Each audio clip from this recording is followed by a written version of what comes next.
I've known the shed all of my life. And when it was first built, it was a fantastic place. It was a credit to the builders of those days because we were still gripped with the Depression here, and there was plenty of people around working and wanting work, and it didn't take them long to put the shed up. It was all manual labour. I can remember them bringing the poles up from the Dandenongs on the flat top trucks.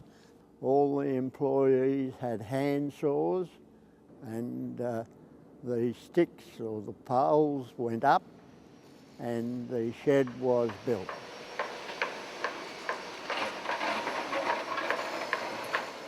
I left school in the 1944 drought, and then I drove a team of horses.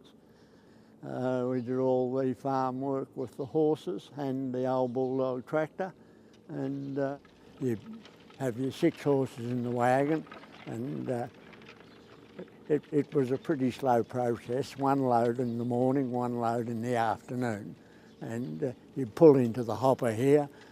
You'd have a quiet horse on the right-hand side, and they'd put a gangplank out the back, and you'd wheel the bags of wheat off the wagon and tip them in the hopper, and then they went up the top here. My brother was carting the wheat in a 29 Chev truck, 32 bags of wheat on it. So they had to weigh down at the flour mill. There was no weighbridge here then when it first started. And then they'd come up to here and tip the bags, and they climbed up to have a look at where the wheat had fallen in. And they walked out and they said it just looked like a horse come in there and did its job and walked out. There was only a little patch of wheat there.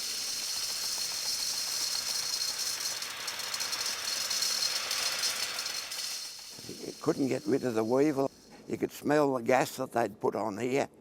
Yeah, whichever way the wind was blowing, it was a terrible smell. I wouldn't have been like to be working in it.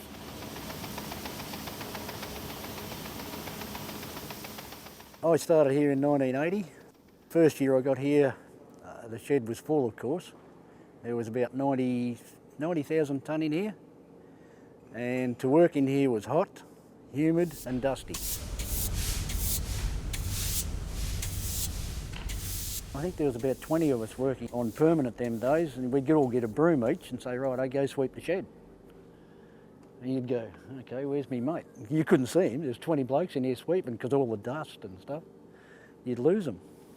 But anyway, it was just part and parcel of the day's work.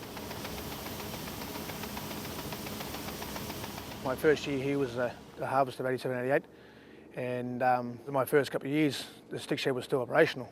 So it was a bit of an eye-opener, and labour-intensive as a kid coming from a school, you know, working in this environment with dust and trucks, and just to hear the humming noise of the conveyors, you know, whether you're feeding the shed or outloading the shed. The cross conveyor that fed across every 7 bays, you had a bit of an art to tracking, so the belt would slew if one way, so you get a hammer and just tap the idlers, as they're called, the rollers.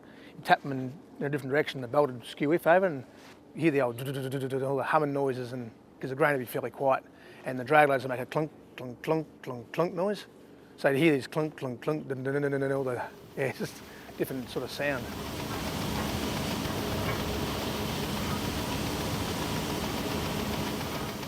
It's still quite enjoyable coming in here. Like people walk in the door and go, whoa, you know, and even I still walk in and say, oh, you know, it still jumps at you as an open space with timber poles.